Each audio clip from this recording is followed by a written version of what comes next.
Hello, everybody. Welcome to another Tuned In Sports podcast.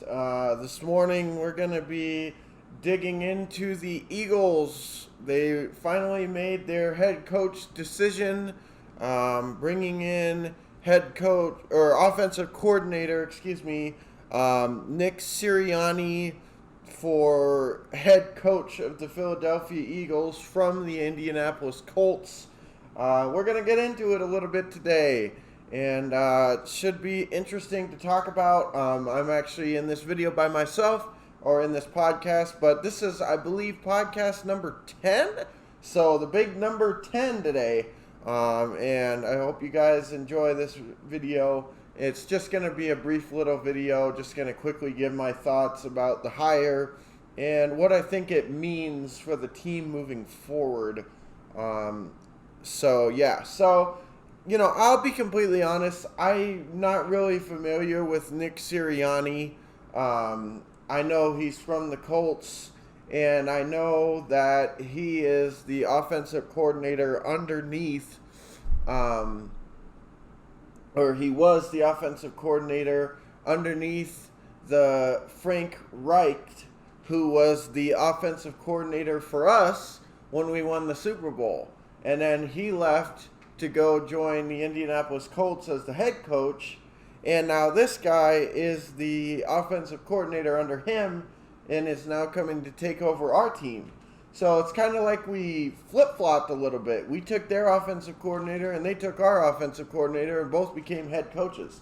Now, at least for them, it seemed to have worked out pretty well, because I think Frank Reich has done a pretty good job since he took over the Colts. I think he's a pretty good coach. Now for the Eagles, yikes. We've pretty much gone into the tank since, and we haven't really been nearly the same team that we were since Frank Reich took off. And I think there's probably a lot of different factors with that, but I definitely think that his play calling is something that's been missed, because the last couple, specifically last season, or this season, I guess you would call it, last season because our season's over, but technically it was this season. Boy, oh boy, the play calling was as bad as I've ever seen it. And, Doug Peterson, obviously, he knew what he was doing in Kansas City as the offensive coordinator for Andy Reid. So good for him. But at the end of the day, didn't really translate over here. And I just really think that what it came down to is he had so many different responsibilities as the coach that he just didn't have time to be trying to call all the plays and stuff. And I think maybe if he would have devoted less time to trying to call the plays and do things of that nature, maybe we would have performed better. I don't know. But, that's just my thinking on that one. But, so anyway, as far as Nick Sirianni goes, like I said, not really familiar with the guy. I was kind of hoping for a little bit better. There were some other people. Well, let me put it this way. There's some other people that I would have liked to have seen us take before we went this direction. However, I do understand it. And that's really what this is going to come down to for me, is it is an obvious move, and what they're trying to do is very obvious as well. What they obviously wanted with this hire is they're looking to get the Carson Wentz of old back, and in doing so, when did Carson Wentz play his best? That was when we had Frank Reich in that offense, and his offensive play calling and scheming and stuff like that. So what are we going to do? We're going to bring in the offensive coordinator that's now under Frank Reich, because even though we don't have Frank Reich, and he's not going to be available, this guy worked underneath him, so he can bring his schemes over. Why would we want to do that? Well, the reason why we're doing that is because we don't want to have to completely press the reset and rebuild the team and all this other stuff. They want to take a team that's already in place to run this system and just throw in a head coach that's going to implement it. And therefore, they hired this guy. I mean, that it seems pretty logical that would be it. I mean, Doug Peterson, he kind of tried to keep the same thing that Frank Reich had going on while he was there a little bit, but it definitely was a noticeable difference and a noticeable drop-off in the play calling. A lot less RPO, a lot less stuff that really seemed to work. And, that was pretty frustrating from a fan standpoint. So, with that being said, this is a guy who's coming from the system where our quarterback played his best ball under Frank Reich. So, the thinking is, if we bring in this guy, maybe he can, reignite what Frank Reich did in terms of the play calling and stuff.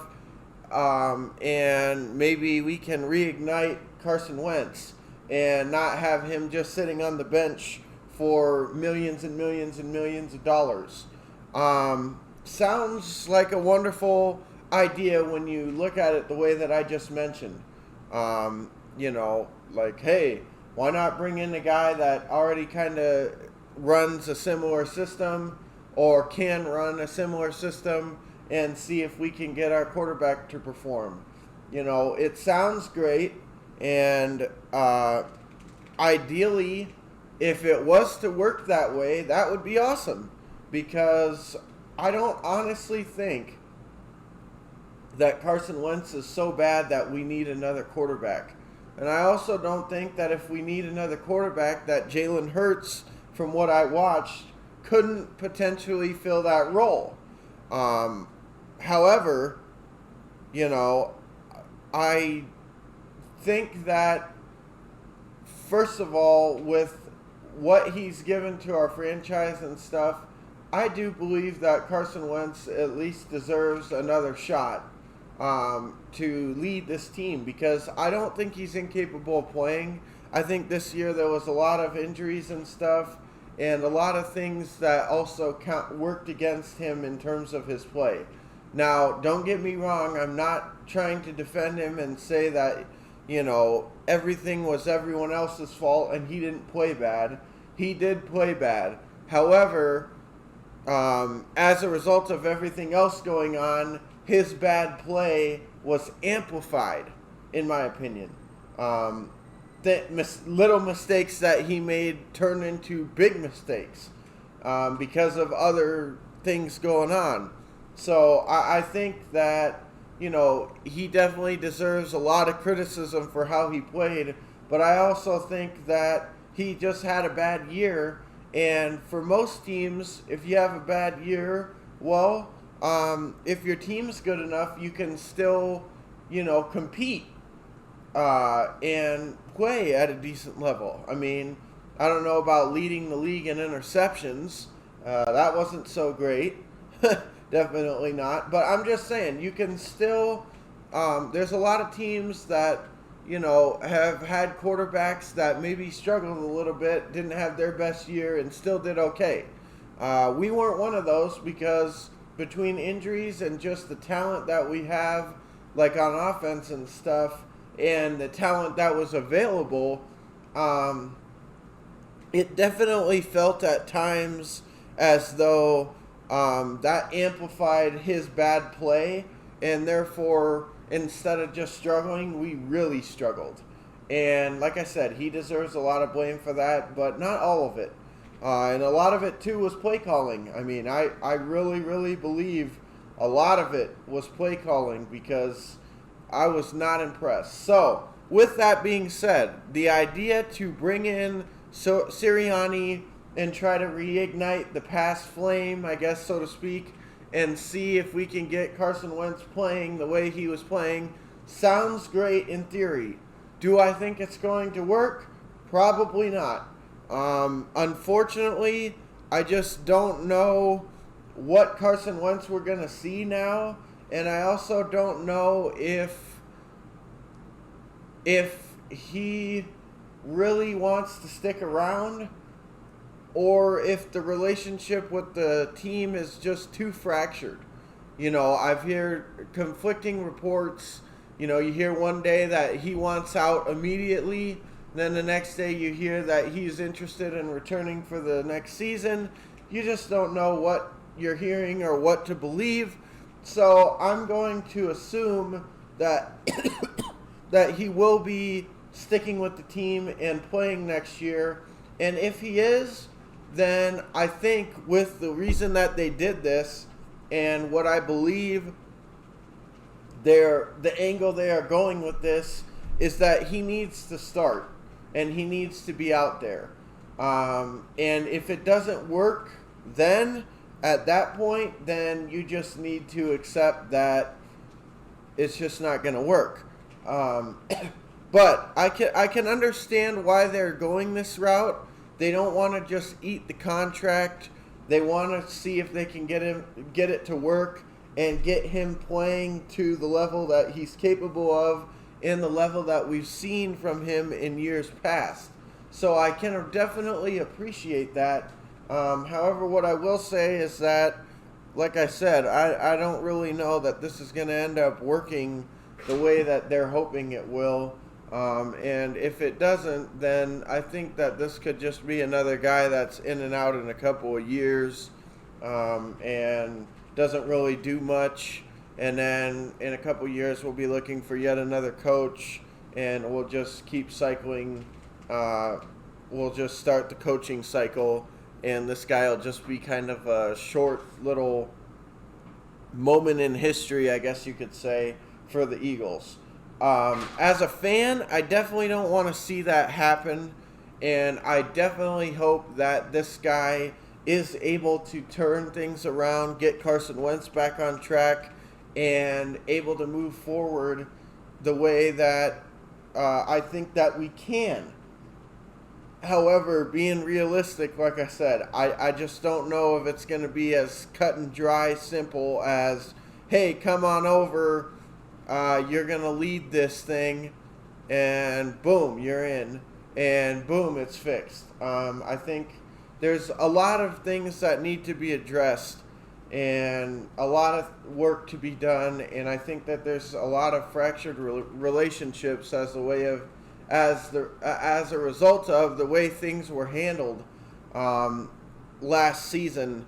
I think there may be some broken fences that need to be mended. But, like I said, in theory, what we're doing and why we're doing it, I get it, but and then the other thing is, it's like, this guy is going to come in and he's going to have his own offensive coordinator too, so, he probably won't even be calling the plays either. So if the offensive coordinator, obviously they're going to work together, him and the head coach, to formulate a playbook, and it's going to be similar, but, who knows? Lightning doesn't always strike in the same place twice, so I don't know. It's going to be difficult to say the least, and I honestly think, like I said, if I had to be completely honest, I think that this was a fine hire. I don't think it was groundbreaking. I don't think it's going to equal Super Bowl soon or anything like that. But what I will say is that I think it was a solid hire, and we'll see. The jury's out on whether or not it's going to work or be a good move in the end of the day or not. But, we just hired him, so we'll see what happens. Hopefully he works out. And yeah, that's about all there is to say about it until we, get the season started or anything like that. I do think it was important that we got this guy hired before the draft and stuff like that, so we can get our pieces in place and figure out what way we need to go with the draft and everything. But at the end of the day, we'll see. It'll be interesting, and I wish him the best. Welcome to Philly, Mr. Nick Sorianni, and fly, Eagles, fly. So if you guys enjoyed this podcast, make sure you hit the like button, subscribe. Make sure you turn on all the notifications so you get an update every time we post something. We'll be posting multiple different content from multiple different sports and different things like that. So looking forward to more content on this channel. And with that being said, guys, I'm Bryson, and I'll see you guys in the next video.